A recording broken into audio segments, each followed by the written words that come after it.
Hello, my name is Jonathan Washburn, and this is my Service Learning 2 project, Faith Inc., which stands for Faith and Interpreter Training for Him.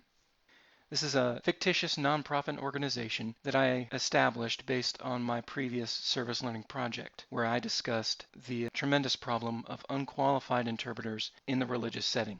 To sum up, interpreters are chosen for the religious setting primarily on the basis of necessity. There is a need, and people fill that need whether they are, quote, qualified or not.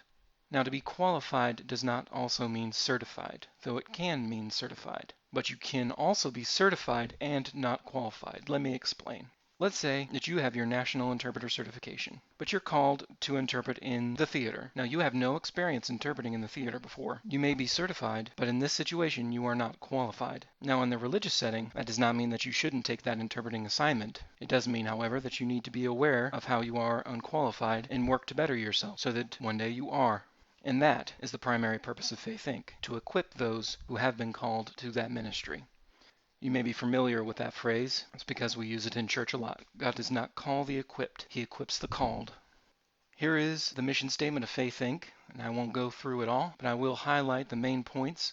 The first is that we focus on education. That is how we equip the called. We do that through mentorships, through workshops, conferences, but we don't just focus on the interpreters. We also provide services for the deaf community at large.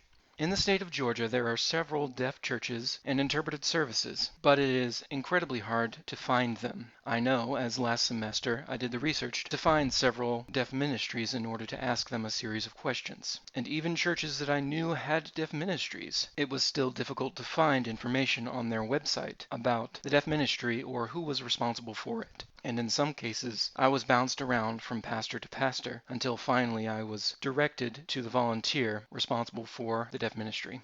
Having one central location for deaf people to go to in order to find out information about deaf churches and interpreted services in their area is a passion of mine, and it is something that deaf people deserve, and it's something that I hope to accomplish through Faith Inc.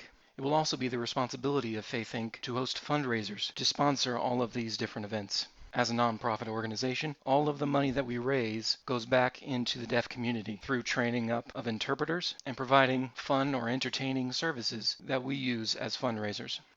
Now, I've done a lot of research on starting up a nonprofit organization, and in fact, this may indeed be a nonprofit organization that exists in the future. But I wanted to take a moment to explain to you that it is not as simple as filling out a few documents and you are an organization. In fact, it's much more complicated than that. This particular nonprofit organization would qualify as a 501c3, which is an educational nonprofit organization. And according to Ty Morris, the president of Deaf Inc., another nonprofit organization, the forms to fill out for a 501c3 can be filled out by the layman, but they still have to be submitted through an attorney, which means a legal fee. Now, it is also possible for that attorney to fill out those documents himself or herself and then submit them, but that raises the fee significantly. It is possible, however, to cover some of those fees through partnerships. But more importantly, partnerships would mean that specific organizations can focus on their specific aims. For example, let's take Deaf Inc. with the president Ty Morris. For those of you unaware, Deaf Inc. is a nonprofit organization that works to fill the gaps left by the Americans with Disabilities Act. These days, they find their time being consumed with advocation and less interpreter placement, which is their original aim. But they also do plenty of interpreter placement, including in the religious setting. Which means that if Faith Inc. were an actual organization, a natural partnership between Deaf Inc. and Faith Inc. would be highly complementary and would take the burden off of Deaf Inc. to recommend interpreters for the religious setting. I've also done some research into creating bylaws and establishing board of directors for a nonprofit organization. These two things are vital for the success of a nonprofit organization in the beginning stages. Bylaws are rules and guidelines directing the organization, how it handles certain situations, and also what it believes. And the board of directors is there to ensure that those bylaws are followed. Now let's look briefly at the board of directors I have for Faith Inc. There is, of course, a president, and that is me, but there is also a vice president whose job it is to replace the president when he or she, in this case he, steps down or is removed.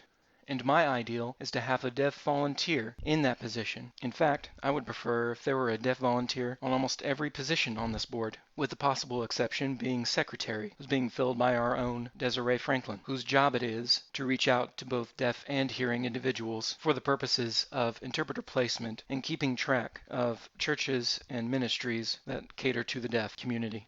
I also have a treasurer, a head spiritual, and a public relations officer, and each of these positions are vitally important to the success of the organization.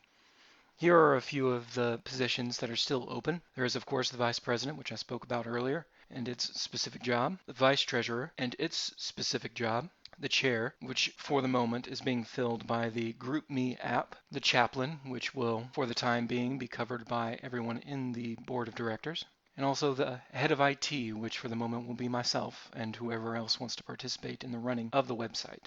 Now, if you or someone you know would like to be involved in this organization, feel free to send me an email to one of these 2 email addresses I've included on the slide.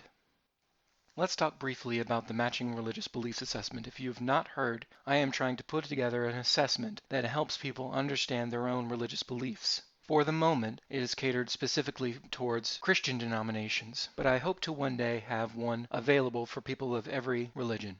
These matching religious belief assessments have the specific goal of matching interpreters with that Christian denomination so that they are familiar with the beliefs that that organization holds and are comfortable interpreting in that situation. And also, should the religious organization be interested, they can see the matching religious beliefs assessment in order to ensure that the interpreter isn't changing the message based on their own beliefs, but that the interpreter also believes what the religious institution believes.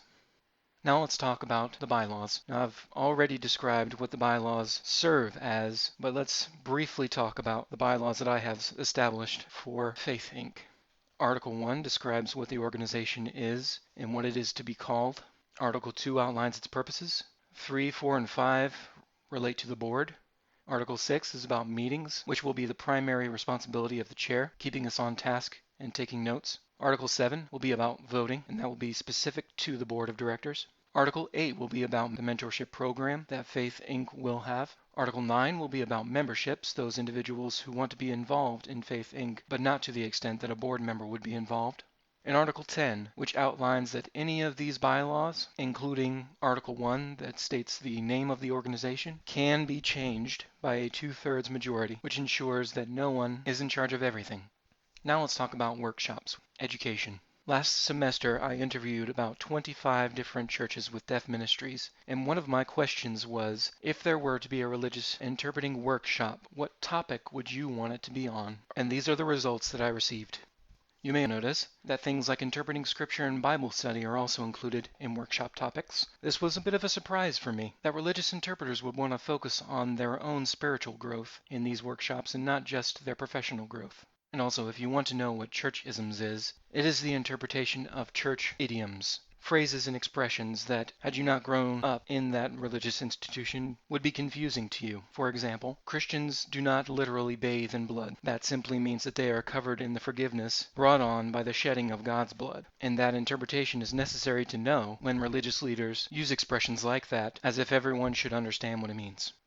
I've also done a ton of prep work for planning workshops, including finding locations, speakers, and presenters, and I have even put together a volunteer sign-up sheet. And again, the chaplain of the organization would pray over every single workshop and fundraising event hosted by Faith Inc. Now let's talk about fundraising ideas, the first of which are interpreted plays, like Two Households, my take on Romeo and Juliet, who are both deaf but raised 2 very different ways. Juliet is trained in the oralist method, and Romeo is sent to Friar Lawrence for sign language classes. I have also done some work on a play called Interpreting the Musical, which is a musical about interpreting. This play is meant to explain the process of interpreting and also shine a light on what interpreters have to go through, not only to put an interpretation together, but also what they go through as interpreters. Another method of fundraising at these events is to host kiosks where we sell drinks and snacks and also merchandise. Another method of fundraising is through grants. So let's wrap it all up. I was not equipped to interpret in the religious setting when I was called. That was something that I had to train for, and I would not have succeeded had I not had the support that I did from family and the pastoral staff at Community Bible Church, my home church. And it is my aim to provide that kind of support for other religious interpreters who feel the same calling to share the gospel with the deaf community. Thank you all for listening, and I hope that you decide to be a part of Faith Inc. God bless you all, and stay safe.